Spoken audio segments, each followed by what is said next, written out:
In this lesson, we look at exercise 5, email writing in IGCSE English as a Second Language, paper 2, extended.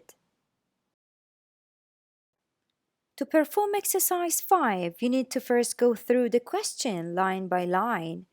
Read the instruction carefully and underline the keywords to understand what exactly you need to write about. See what kind of text you're required to write. In exercise 5, you usually need to write an informal email. Also, check to who you're writing your email. Here, for example, you write to a friend.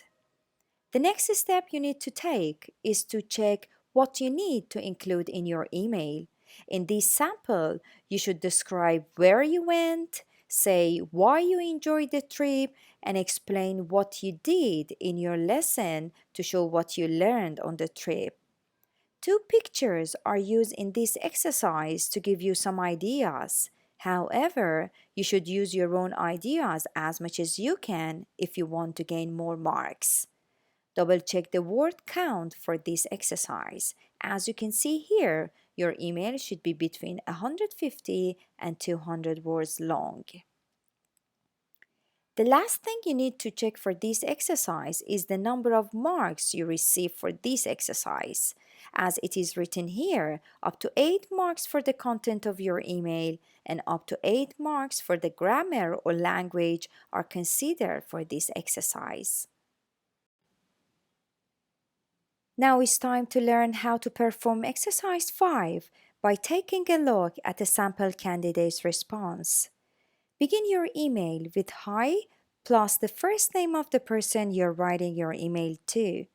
Do not forget to capitalize the name and put a comma after.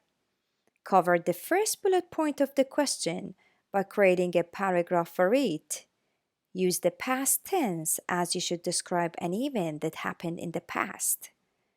Continue your email by writing about the second bullet point.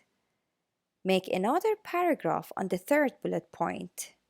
At the end, close your email by asking a question involving your reader. Here, for example, the writer of this email has involved the reader of this email by asking the following question. Who knows? Maybe next time we can go together? Do not forget to put one of the common email closing, such as cheers, followed by a comma and your name at the bottom of your email. I'm going to close this video by showing you a list of points you need to consider for doing exercise 5, email writing. Read the question in detail. Underline the keywords.